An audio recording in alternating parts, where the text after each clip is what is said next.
In this video, we'll witness Texas Representative Jasmine Crockett fiercely criticize Marjorie Taylor Greene for disseminating Russian misinformation. Let's view it together, and near the end, I'll share some of my thoughts. Let's dive in. Thank you so much, Mr. Chair. First of all, I do want to clear up some actual misinformation. Dr. Snyder, when you were testifying earlier, you were actually responding to questions that were posed by another colleague from Texas. One of the questions was, who was the president in 2008? And to be clear, Obama ran in 2008, but Obama did not swear in until 2009. So when my colleague asked about invasions from Russia, actually in 2008, Russia was invading Georgia, and it was another Texan that was the president at the time, and that was George Bush.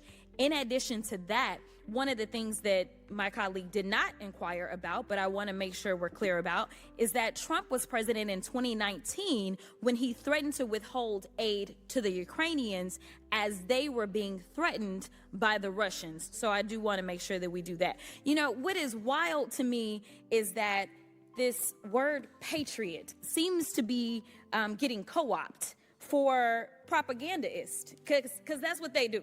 All right, so we're going to talk about what my colleague from Georgia, she talked about misinformation, and I don't know what she was talking about, but nevertheless, we can look at her own tweets and we can find plenty of misinformation, but we're just going to go through one specific tweet. Now, she said that we need to work with Israel to track down the serial numbers on any U.S. weapons used by Hamas against Israel. Dr. Snyder, I may be going out on a limb, but are you aware that that was actually just propaganda that was put out, and there actually were not U.S. weapons that were being used by Hamas, as she attempted to insinuate in this tweet? I mean, we first of all, I appreciate the clarification. I knew that the question, who were the American presidents, was going to be the toughest one I got from that side. So I appreciate your helping me out. Yes, I mean, obviously there what you have is a typical example of American-Russian messaging, where the implicit idea is supposed to be we shouldn't give weapons to Ukraine because they're going to end up going somewhere else. There's no evidence for that. It's hard to think of an example where American weapons have been leveraged with such success as on the Ukrainian battlefield. Thank you so much. In fact, for some people, especially people that serve on the committee, they may be surprised to know that it's actually a former Russian president and Putin's sidekick, Dmitry, and I don't want to slaughter his name, so I'm going to say Dmitry M., who actually she quote tweeted. See, the problem that we're having, and the reason that we're bringing up Russia as well, is because Russia is a threat as well as China. So we are not going to sit here and pretend as if it's only one or the other. But the biggest problem that we have is we have people that sit in this chamber and they spread the misinformation. If it was left in Russia or China, whatever. But the problem is that you have people that sit in positions of power, and they have a $2 million budget. You think that they would call on some staff to find out if they were telling the truth about the things that they're putting on social media, but instead it works for their rhetoric. And as we talk about rhetoric, something else that was appalling to me was this insinuation that when you look at the Ukrainians, which is why we're having problems getting the funding that Ukraine needs, is because people in this chamber push misinformation and disinformation. They want to talk about the Ukrainians got all of these Nazis. Well, let me tell you something. You can find Nazis anywhere. You can find them right here in the United States. In fact, a bunch of the people that they're calling victims and prisoners of war, also known as convicted felons from January 6th, I have an article that I'd like to enter into the record by unanimous consent that says neo-Nazi January 6th rioter pleads guilty. Without objection. Thank you so much. So here's the point.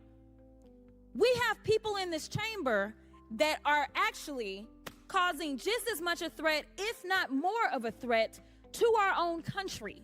We should be talking about holding our very own accountable for the misinformation and disinformation that they are spreading, whether it's coming out of China, whether it's coming out of Russia, or whoever is peddling it. It is a problem because right now what we see is that people are dying and we cannot get the support that we need from the public because they continue to peddle lies. And I'm tired of it because I didn't come to this chamber to play games. I came to this chamber to answer to the people, the American people, and to make sure that we keep the American people safe. And if we don't get something done, as they talk about the border, I do want to be clear, the only reason we haven't gotten funding for the border is because they killed, the House Republicans here, killed the bill that they actually sent us from the Senate side. If they want to do some work, let me tell you something. The Democrats are ready, and it seems like the Senate Republicans are ready too. They just need to get to it and stop peddling Putin's lies. Thank you, and I yield. Wow. Jasmine Crockett totally losing it on Marjorie Taylor Greene. There are a few things I've been wanting to touch on about this, and as always, it's refreshing to watch Jasmine Crockett taking aim at someone like M. Taylor Greene. Now, from my perspective, I've long felt that there should be consequences for those who deliberately spread misinformation. Sure, free speech is a big deal in the United States, but when someone knowingly distributes falsehoods, something M. Taylor Greene has repeatedly done, there ought to be accountability. This is crucial because individuals like a Taylor Greene exacerbate divisions by circulating disinformation, a rampant issue among the far right and MAGA supporters. What happens is these fabrications foster further rifts, misleading people into believing untruths. For instance, while many may recognize the injustices faced by Ukraine, far-right trolls and comment sections keep echoing nonsense about Ukraine being riddled with Nazis and advocating for its denazification by Russia. It's absurd and harmful. Moreover, those kinds of narratives significantly influence elections. Misinformation can alter voting behavior, which is why we've observed Russia meddling around election cycles strategically. Placing the right person can yield favorable outcomes for them. Look at the Biden versus Trump administrations. Biden stands with Ukraine, whereas Trump was seen as Putin's puppet, granting Putin more leverage. This manipulation needs addressing, yet how can it be tackled? Any attempt at regulation would be met with cries of First Amendment violations by far-right MAGA folks, making meaningful controls challenging.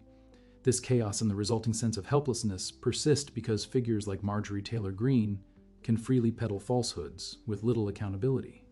Consequently, many Americans are misled, not due to ignorance or stupidity, but misinformation. The spread of Russian disinformation is a genuine threat to democracy, national security, and societal harmony, both in the US. And here in the UK, it's a pervasive problem requiring resolutions. So seeing Jasmine Crockett confront Marjorie Taylor Greene on this issue is heartening, and it's a stance we should witness more frequently. As always, I'm curious about what you guys think. Share your thoughts in the comments below. While you're there, give the video a thumbs up.